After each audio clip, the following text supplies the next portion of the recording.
کسی بھی حوالے سے کسی بھی حوالے سے مسجد سے ریلیٹڈ ہے، اس پر اللہ کی خاص عنایات ہوتی ہیں، چاہے وہ نمازی ہو، چاہے وہ مسجد میں رک کر اللہ کی عبادت کرنے والا ہو، چاہے وہ مسجد کی صفائی کرنے والا ہو، چاہے وہ مسجد میں نمازیوں کی جوتیاں سیدھی کرنے والا ہو، چاہے وہ مسجد کے گزارے میں ہو، چاہے وہ مسجد کا امام ہو، چاہے وہ مسجد کا خطیب ہو، جس کا دل مسجد سے اٹکا رہے، مسجد کی طرف لگا رہے، بہت بڑی بشارت ہے۔ ایک حدیث پاک ہے جس میں چند لوگوں کے بارے میں بتایا گیا کہ کل بروز قیامت وہ لوگ جو ہے اللہ کی عرش کے سائے میں ہوں گے۔ قیامت کی ہولناکیاں اور قیامت کی سختی جس قدر ہوگی ہم اس کا تصور بھی نہیں کر سکتے، لیکن چند لوگ ہوں گے جو اللہ کی رحمت کے سائے میں ہوں گے۔ وہ چند اقسام بتائی ہیں حدیث پاک میں، کسی موقع پہ پوری حدیث بتا، ابھی ضمناً ایک بات بتا رہا ہوں، کیا کہ وہ لوگ جن کے دل مسجد میں اٹکے رہے، جن کے دل مسجد سے وابستہ رہے، جن کے دل مسجد میں لگے رہے، چاہے وہ نمازی ہو، انتظار کرتا ہے کہ کب اذان ہوگی، اذان ہونے والی ہے، بس اذان ہوگی میں مسجد جانا ہے مجھے، اس کا دل اللہ کی عبادت کے ساتھ مسجد کے ساتھ ریلیٹڈ ہے، اٹکا ہوا، وہ اس میں شامل ہے۔ مسجد کا خادم ہے، مسجد کا خدمت گزار ہے، مسجد کے منتظمین، مسجد کے نمازی، مسجد کے ائمہ خطیب، یہ وہ سارے کے سارے لوگ ہیں جو مسجد کے، جن کا دل مسجد کی طرف اٹکا رہتا ہے۔ کل بروز قیامت آقا دو جہاں صلی اللہ علیہ وسلم نے ارشاد فرمایا کہ اس سخت عالم میں وہ اللہ کے عرش کے سائے تلے ہوگا، اللہ کے عرش کے سائے تلے ہوگا۔ کتنی بڑی بشارت ہے۔ قرآن پاک میں اللہ رب العالمین نے ارشاد فرمایا رجال لا تلہیہم۔ اچھا، مسجد کا ادب سب سے بڑا کیا ہے؟ مسجد کو آباد کرنا۔ کیا ہے؟ مسجدوں کو آباد کرنا۔ ہمارے ہاں بدقسمتی اس وقت یہ ہے کہ مسجدیں غیر آباد ہوتی جا رہی ہیں۔ غیر آباد سے مراد کہ مسجدیں تو بہت اچھی ہیں، عالی شان قسم کی ایک سے ایک مسجدیں ملیں گی۔ پچھلے جمعے اس کا ذکر بھی کیا تھا میں نے، اونچے میناروں والی، بڑی گنجائشوں والی، لاکھوں روپیہ لگا دیتے ہیں، سب کچھ کرتے ہیں، ان سب پہ اجر ہے، اس میں کوئی شک نہیں، لیکن آباد کرنے سے مراد یہ ہے کہ مسجد کو نمازیوں سے بھرا جائے۔ بس جا رہے ہیں فلاں جگہ دعا تعویذ کرانے جا رہے ہیں، فلاں مزار پہ جا رہے ہیں، میں یہ نہیں کہتا کہ ناجائز ہے وہاں پہ جانا، مزار پہ جانا بھی جائز، دعا تعویذ کرانا بھی جائز، لیکن اللہ کے گھر کو چھوڑ کر، اللہ کی عبادت کو چھوڑ کر پھر جا رہے ہیں تو یہ تو بڑی مایوسی بات ہے کہ ماں باپ اگر زندہ ہوں تو آپ کو کسی اور کے پاس دعا کرانے کی ضرورت ہی نہیں پڑے گی، اس لیے کہ جیسی دعا ماں باپ کر سکتے ہیں ایسی کوئی نہیں کر سکتا اپنی اولاد کے لیے۔ کرے گا کوئی؟ جتنی دل کی گہرائیوں سے اور کتنی طلب کے ساتھ اللہ سے وہ مانگ سکتا ہے، وہ زندہ تو کوئی آنے کی ضرورت ہی نہیں۔ اور جب اللہ کی بارگاہ میں حاضر ہونا ہو تو آپ پوری روئے زمین مسجد ہے، یہ امت مسلمہ کا خاصہ ہے، پوری روئے زمین مسجد ہے، لیکن جو جگہ مسجد کے لیے فکس کر دی گئی وہ اللہ کا گھر ہے، وہ اللہ کا گھر ہے، اور اس جگہ پہ آ کے اللہ تبارک و تعالیٰ کی عبادت کر کے پھر رب تعالیٰ کی بارگاہ میں مانگیں تو اس کا اثر ہی دوسرا ہوگا، اس کا اثر ہی دوسرا ہوگا۔ ہم پریشان ہوتے ہیں، لوگوں سے توقع باندھ دیتے ہیں کہ فلاں سیٹ میری مدد کر دے گا، فلاں آدمی میری مدد کر دے گا۔ ہم کیا کرتے ہیں؟ ہم جاتے ہیں اس کی چاپلوسیاں کرتے ہیں، اس کو خوش کرنے کی کوشش کرتے ہیں، اس کی گھر کی جھاڑو بھی لگا دیتے ہیں، اس کی آفس کی صفائی کر دیں گے، ہم خوش آمدے کریں گے تاکہ وہ ہم پر خوش ہو جائے، پھر ہم اپنا مدعا بیان کریں کہ سر یہ پریشانی ہے میرے گھر میں، یہ مسائل ہے۔ ٹھیک ہے، وہ کرتا ہے، اس سے ایک امید وابستہ ہے، لیکن یہی اصول اگر یہاں اپلائی کیے جائے، جو رب العالمین ہے، جو تمام کائنات کا پالنے والا ہے، تمام عالم کو رزق دینے والا ہے، تمام پریشانیاں ختم کرنے والا ہے، جس کی طرف سے راتوں کو ندا آتی ہے کہ ہے کوئی شفا مانگنے والا، ہے کوئی پریشان حال، اس کی پریشانی کو دور کر دیا جائے، ہے کوئی رزق کا متلاشی کہ اس کے رزق میں برکت دے دی جائے، چاروں طرف سے ندائیں آ رہی ہیں، 5 وقت اذان دی جا رہی ہے، حی علی الصلاۃ، حی علی الفلاح، آؤ کامیابی کی طرف، آؤ کامیابی کی طرف۔ ہم نے اسی مرکز کو چھوڑ رکھا ہے، اسی مرکز کو چھوڑ رکھا ہے۔ اللہ رب العالمین فرماتا ہے رجال میرے وہ بندے لا تلہیہم تجارت ولا بیع عن ذکر اللہ، میرے وہ بندے جن کی مصروفیات تجارت کی، بیع و شراء کی، خرید و فروخت کی، یہ ساری مصروفیات اللہ کے ذکر سے نہیں روکتی۔ وَإِقَامِ الصَّلَاةِ وَإِيتَاءِ الزَّکَاۃ، نمازیوں کی کثرت ہو، لوگ کثرت کے ساتھ مسجد میں اللہ کی عبادت کے لیے آ رہے ہیں۔ آج ہم نے اپنے اس مرکز کو چھوڑا ہوا ہے، در بدر کی ٹھوکریں کھاتے ہیں، یہاں جاتے ہیں وہاں جاتے ہیں۔ مسجد میں آ کے اللہ رب العالمین کی عبادت کرنے کے بعد رب تعالیٰ کی بارگاہ میں فریاد کرنی چاہیے، ہم فلاں بابا، اور نماز ادا کرنے سے نہیں روکتی، زکوٰۃ ادا کرنے سے نہیں روکتی۔ یہ ساری مصروفیات ہوتی ہیں نا، آدمی سوچتا ہے یہ کام سے فارغ ہو جاؤ تب نماز پڑھ لوں گا، یہ کام نمٹا لوں تب کر لوں گا، یہ کام نمٹا لوں تب کر لوں گا، ٹائم نکل جاتا ہے۔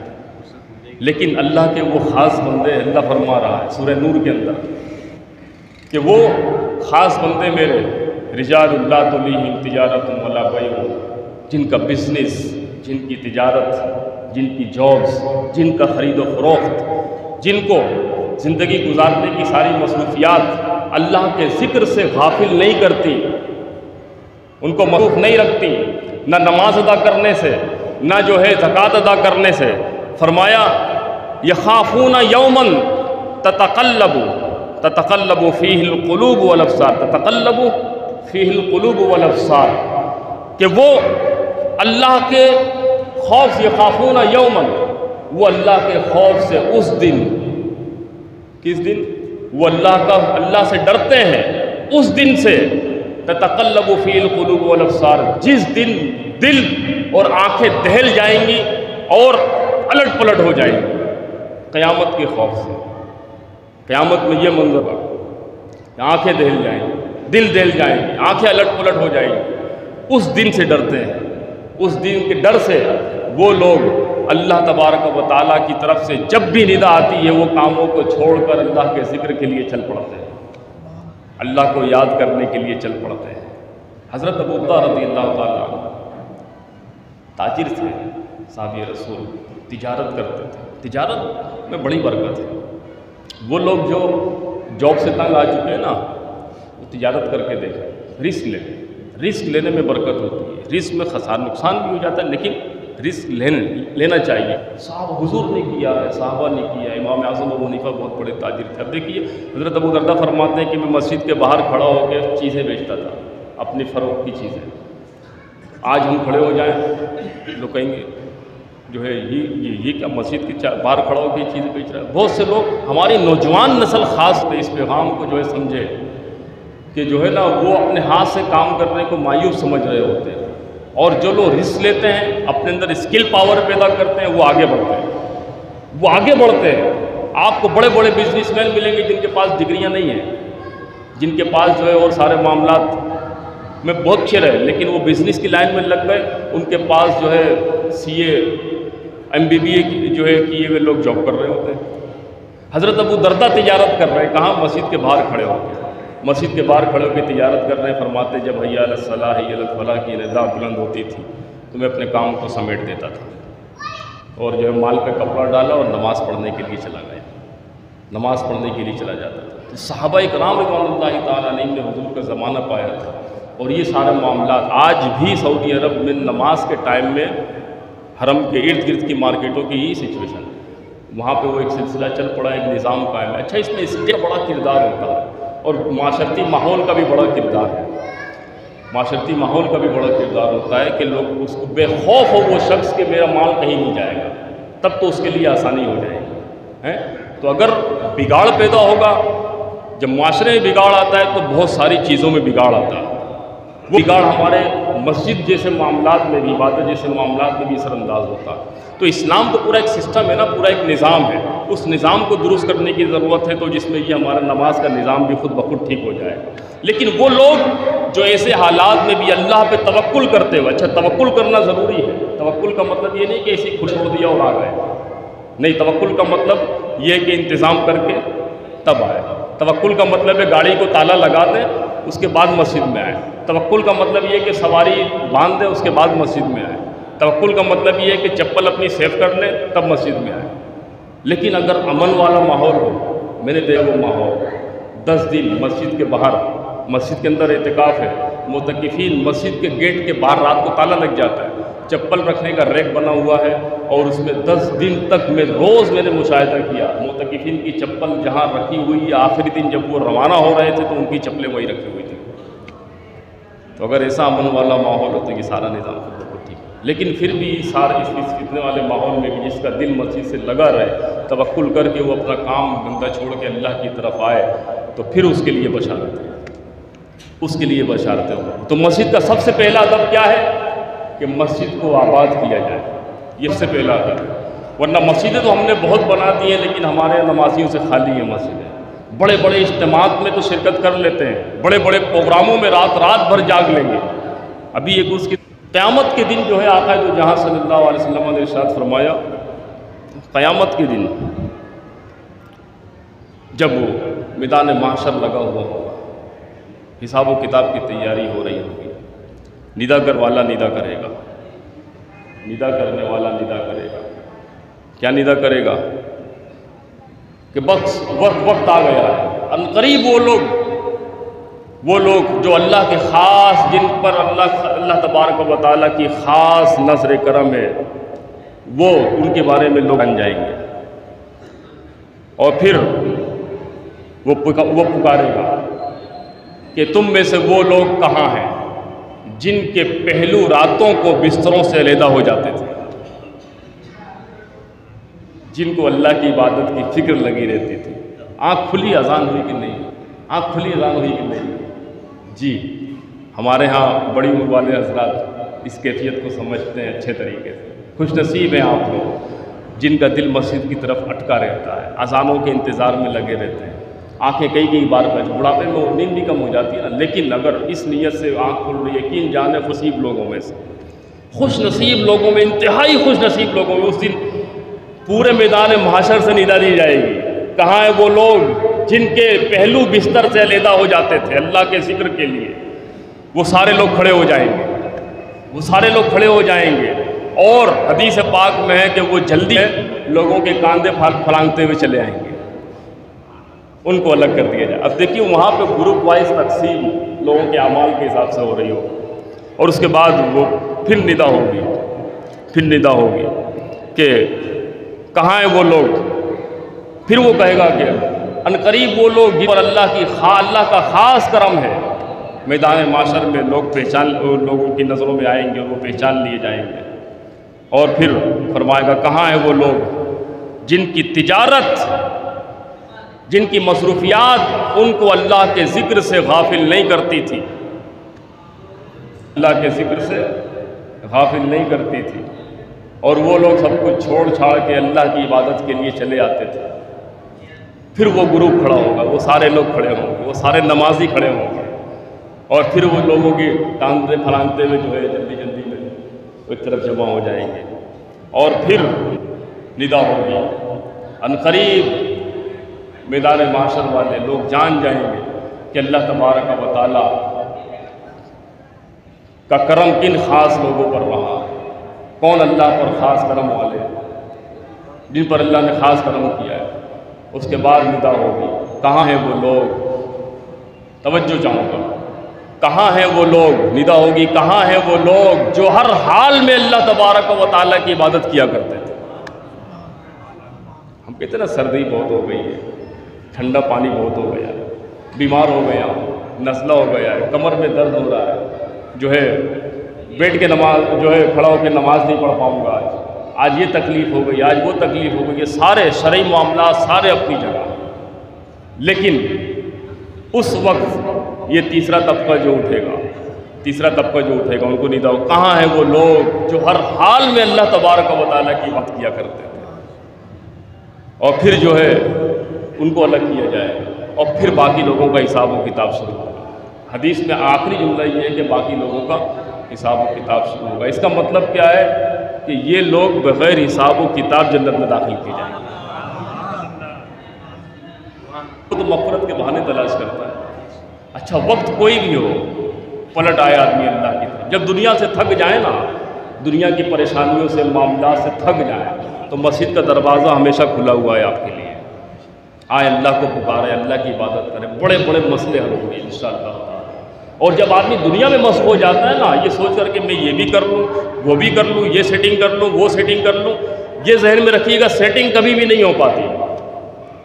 جی جناب، جتنا بڑا سرکل بناتے جائیں گے وہ سرکل ایسے نہیں بڑھتا کہ کہیں جا کے رک جائے گا. سرکل بنتا ہے تو ایسے بڑھتا ہے چاروں طرف سے، اور جتنا بڑا سرکل بنے گا اتنے زیادہ مسائل زندگی میں چلے جائیں گے. الہاکم التکاثر، اللہ فرماتا ہے کہ کثرت کی طلب نے تمہیں ہلاک کر دیا، حتی زرتم المقابر، یہاں تک کہ تم اپنی قبروں میں پہنچ گئے. زندگی اینڈ ہو جاتی ہے، نہ خواہشات پوری ہوتی، نہ دنیا کی طلب پوری ہوتی ہے. جائز طریقے سے ترقی اپنی جگہ پر، یہ سارے معاملات اپنی جگہ پہ، لیکن طلب کبھی ختم نہیں ہوتی. رسول اللہ صلی اللہ علیہ وسلم نے صحابہ کو سمجھانے کے لیے صرف لکیر کھینچی اور درمیان سے ایک لکیر کھینچی. فرمایا نیچے کی لکیر، یہ چوکور بنایا اور درمیان کی ایک درمیان سے ایک لکیر گزارا. فرمایا یہ نیچے کی لائن جو ہے، نیچے کی لائن یہ زندگی ہے، اوپر کی لائن موت ہے، اور یہ خواہشات ہیں. لائن کھینچی تو موت سے آگے نکال دیا کہ خواہشات کبھی ختم نہیں ہو. اور جب انسان یہ سوچ کر کے بعد میں کر لوں گا، بعد میں نیک کام کر لوں گا، تو پھر موقع نہیں ملتا. اللہ تبارک حدیث قدسی ہے، توجہ سے سماعت فرمائے گا. ٹائم ہمارے پاس بہت کم ہوتا ہے. حدیث قدسی آقا ہے تو جہاں صلی اللہ علیہ وسلم نے ارشاد فرمایا. اچھا، اگلا جمعہ بھی یہی ٹاپک لے کے چلیں گے، آداب مسجد پہ انشاءاللہ. نبی پاک صلی اللہ علیہ وسلم نے ارشاد فرمایا، حدیث کہ اللہ فرماتا، حدیث قدسی، اے میرے بندو، کیا؟ اے میرے بندو، مجھے یاد کرنے کے لیے، میرے ذکر کے لیے، میری عبادت کے لیے اپنا وقت نکالو، اپنا کام چھوڑو، وقت نکالو. اگر تم ایسا کرو گے تو میں تمہارے اس کام میں جو تم چھوڑ کر آئے ہو برکت ڈال دوں گا،